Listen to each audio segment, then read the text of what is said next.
A verdadeira força está em quem controla a própria reação. Existem momentos da vida em que não é força que é exigido, mas a maturidade.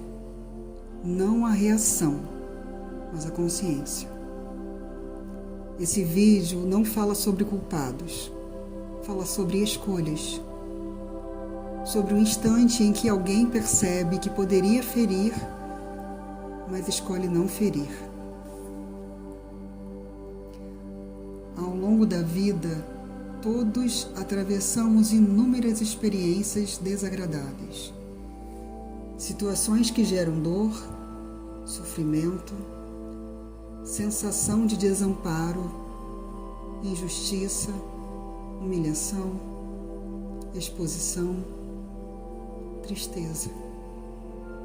Sentimentos que vibram na mesma sintonia e se retroalimentam.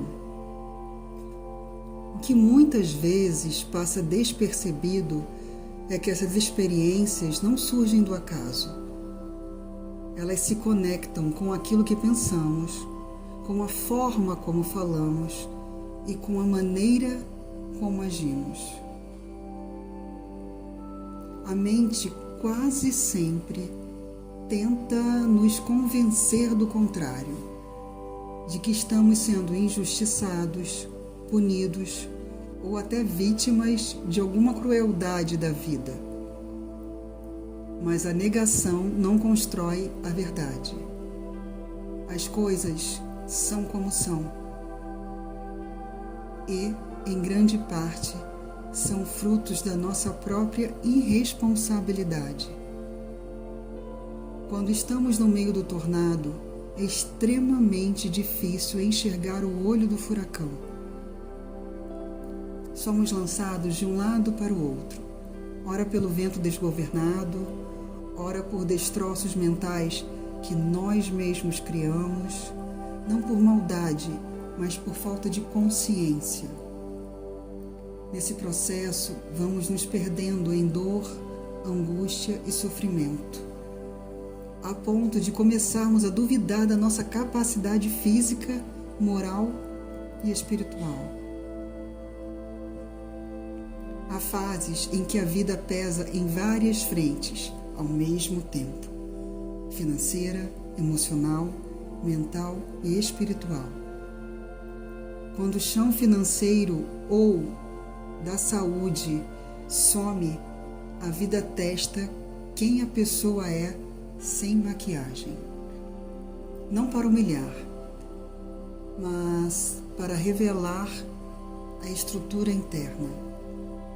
É nesse ponto que muitos se perdem, não pela dificuldade em si, mas pelo diálogo interno que se instala. Esses diálogos internos são impiedosos. Desorganiza, confunde, faz duvidar de si mesmo, brinca com o emocional, como um malabarismo lança seus pinos no ar, de um lado para o outro. E fragilizados, muitas vezes nos permitimos ser lançados juntos. Sim, nos permitimos. E aqui é importante pausar, não para reagir, mas para refletir. Se estamos vivendo determinada situação, quem se colocou nela? Fomos empurrados sem consentimento ou chegamos até ali por pensamentos, palavras e ações acumuladas? Chega um momento em que a revolta e os apontamentos deixam de fazer sentido. A pergunta madura passa a ser outra. O que precisa ser aprendido para que esse ciclo se encerre? É verdade que, quando erramos, estávamos em outro nível de consciência, idade ou imaturidade. E, como regra, experiências desafiadoras surgem exatamente para nos ensinar o que ainda não está ajustado. Não basta reconhecer o erro, é preciso parar, refletir, extrair o aprendizado e colocá-lo em prática. E isso, embora pareça simples, é um dos processos mais difíceis que existem. Existe plantio e existe colheita. Mas a grande questão é: quando paramos de colher o fruto ruim? Em momentos de pressão, a mente se desorganiza. Pensamentos de insegurança, confusão e desânimo surgem. Maturidade não é a ausência desses pensamentos. Maturidade é não se confundir com eles. Pensamento é passagem, não identidade. Consciência é observar sem se abandonar. Esse exercício exige foco constante. A mente pode ser dura, quase cruel, mas tudo o que nos diz respeito só pode ser redirecionado por nós mesmos. Não há outro caminho. E isso cansa. Porque além da mente, há filhos, casa, trabalho, responsabilidades, contas, comida, rotina. Há o próprio caos e o caos daqueles que convivem conosco. Administrar isso tudo é complicado. Muitas vezes a pessoa se torna o centro de tudo, carregando um peso excessivo até chegar a uma estafa mental que faz duvidar se algum dia será possível sair dela. Aqui surge uma distinção fundamental. Existe uma diferença profunda entre responsabilidade e o autossacrifício. Responsabilidade é agir com ética. Autossacrifício é permanecer onde a alma já não habita. Maturidade é compreender que o que o outro oferece fala sobre ele, mas o que escolhemos oferecer fala sobre quem somos. Essa reflexão é essencial para a saúde mental e espiritual, porque reagir impulsivamente gera um alívio imediato, porém curto, superficial. Depois, o custo vem em forma de juros compostos, emocionais, mentais e espirituais. Somos, sim, responsáveis pelo que fazemos com a nossa vida e direta ou indiretamente com a vida do outro. Nossos pensamentos, palavras e ações constroem experiências, atraem pessoas e situações compatíveis com aquilo que emitimos. O que não devemos fazer é nos sacrificar por ninguém. O sacrifício precisa ser pessoal, nunca terceirizado.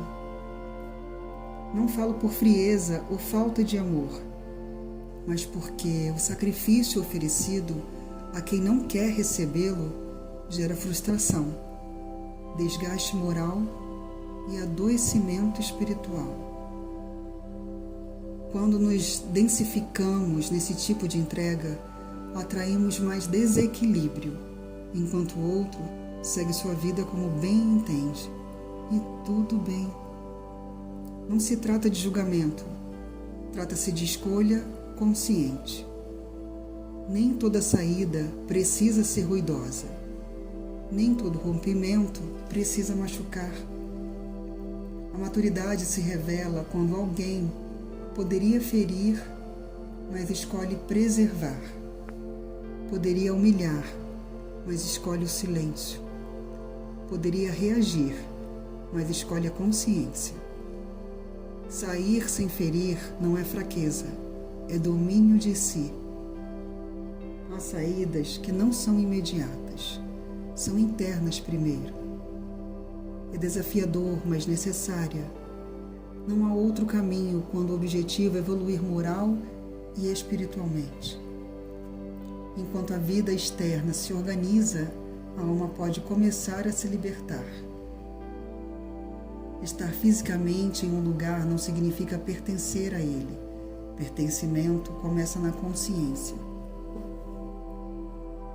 E com grande desafio permanecer em situações, pessoas ou contextos que já não fazem sentido e ainda assim não se permitir sucumbir à fúria, ao caos ou ao desespero. Mas é justamente aí que a maturidade se constrói. Em algum momento, a respiração volta a ocupar todo o pulmão.